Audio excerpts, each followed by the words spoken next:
So what are participatory GIS methods? So looking at the GIS part first, the Geographic Information Systems, these can store geographic data in a computer-based system. And the kinds of data they store are located at points, lines or areas. And the points might be the location of a particular species or a GPS coordinate that records that location. The lines could be the direction of a river channel or the pathways across a park. The areas could be the boundaries of fields or a forest, or air photographs and satellite images. So those are kind of data that the systems can store. And associated with them are information. So the information could be the type of species, or when was it recorded. Associated with the line could be the name of the river, or pollution levels. And then with the field, we might know the land use, and we can actually work out the area of the field using the system.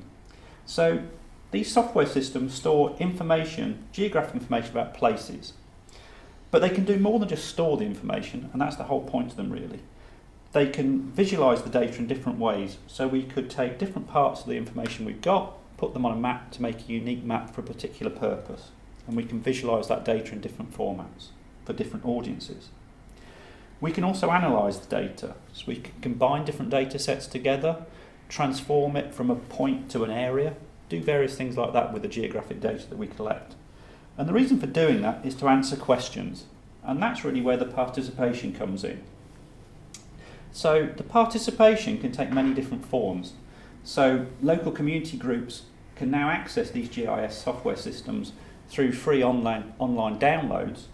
But how I've often worked is to actually collaborate with and partnership with community groups. The reason for doing that is I know these software systems and I can work with them so they can use all these facilities and power of the system to answer the questions they're interested in without having to learn these quite complex software systems.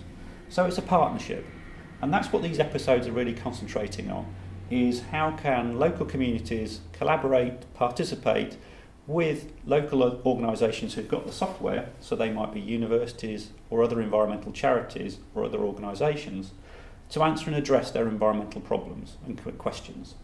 So the episodes are going to show some details about the preparation you might want to do beforehand, before you actually engage with communities, then different methods you might want to use with those communities to record their information in a spatial format, how you can transform that into a digital system, the actual GIS system, and then once it's there, what can you do with it? Why making it digital is so valuable and so important. Now it might be that we've missed out some important things in these episodes. If you think there's anything that we need to clarify, you can either email me, or if you think there's an episode missing, we'd really appreciate the feedback, so email me about that as well. But there's also lots of other online resources about how other people and how other organisations use PGIS and how communities have used it to answer their concerns. So please look at those as well, and we've given you some good links for that.